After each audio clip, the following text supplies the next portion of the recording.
The Joe Rogan Experience. Now we're like such grown-ups. In our pantry, we have like a little liquor section.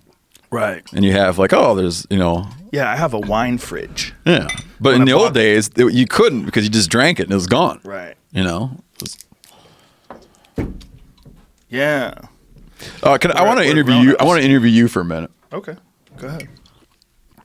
How comfortable, do you ever tell your listeners about the comedy stuff you're working on? Or do you like to keep a big secret? Yeah, I tell them some things. I don't like to give up premises. Cheers, sir. You don't like to give up premises? I mean, punchlines. And I'll say like a subject I'm working on. You do or don't give up subjects? Well, I want to engage you about a subject that we were texting about. Oh, about the missionary? Yeah. Yeah, cool, sure. I just don't understand. This is good. I know that you will. I like it. I know that you will have, knowing you and how good you are at what you do, I know you'll have done it, but I don't understand how you could have had a novel thought about the missionary. Yeah, see, who got killed. Just to refresh people's memory, there's an island, East Sentinel. What's funny, by my fish shack, there's an island called Sentinel Island. Really? Yeah, no one lives on it. I've been past it many times and have yet to been shot at. It's North Sentinel Island. Oh, it's North Sentinel Island. It's in the middle of the Indian Ocean. My shack is East Sentinel. Sorry, North Sentinel Island. Yeah, you know it better, so you should tell people what it is. I want to go to your shack. I want would to love catch to have some you halibut. there. Really? Let's next one, instead of a hunting trip, let's do a fishing trip. I would love to have you up there. Have Callan come out there and we'll catch some halibut. So you're not interested in bringing your family? Yeah, we could do that too. We kind of take a family approach up there more and more now. Well, your kids like flipping flipping rocks and seeing what's under the rock. My youngest loves fishing. Yeah. Loves it. Flipping. She loves everything. She's really big in that. How young's the youngest? 9. Oh, yeah, perfect. But no, I want to get I just can't. I can't. I've thought about it, and I can't think. Not that I don't have faith in you. I just can't think of what the take would be. The problem is if I explained what the take is, it would fuck up the bit for people that haven't seen the bit. I'll show it to you tonight. No, I'm going tonight. Yeah. I can't wait to go see. But I just wanted to. I'll explain off air. Okay. Yeah. Are you feeling good about the bit? Yeah. It's a fascinating subject. You know the guy, Commander Maurice Vidal Portman? You know who that guy is? No. He was the pervert that traveled around from island to island.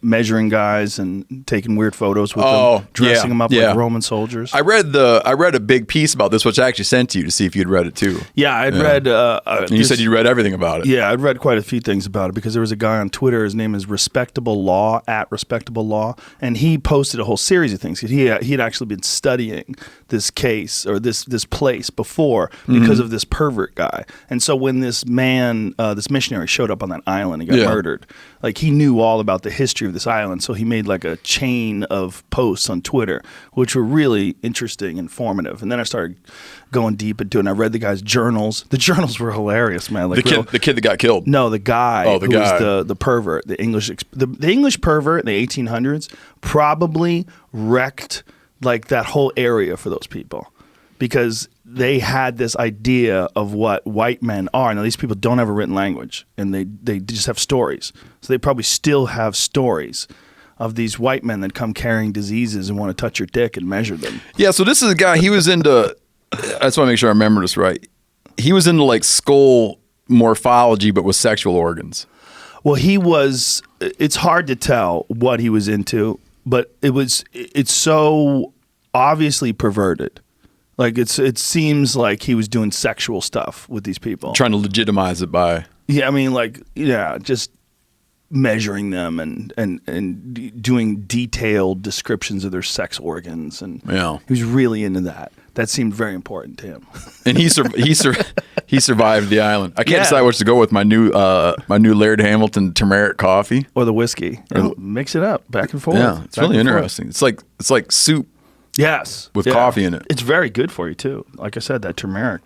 People think of it as curry because it's a great spice for food, but it's a potent anti-inflammatory. Very, very good for you. No, it's good. So I'll have to wait and see what your take on it is. Yeah. Are you? I'm almost done interviewing you. Are you drawn to that? Are you drawn to that idea? I certainly am. Which idea? That you'd go and hang out and spend time with uncontacted people. Well, you've done it in what part of South America were you at?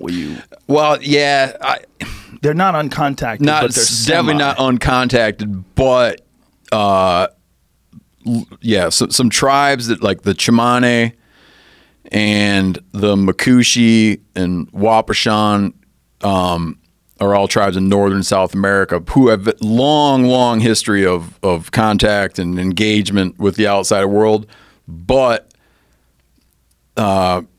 individuals who can still very much like hanging out with individuals who aren't that old, who in their youth were very much like living a hunter-gatherer lifestyle with a mix of native materials and also some Western materials. And this was Guyana and Bolivia. People that would still make their bows from native materials. People that grew up using canoes that were made like hand dug dugouts, using plant toxins to kill fish, but also also other very modern stuff. Like one of these guys that I really appreciate hanging out with. I mean, the guy's got an email address, but I might have told you the story before. He's got an email address, but he also told us about we interviewed him on our show, on our podcast, and he's telling me about how their peccaries,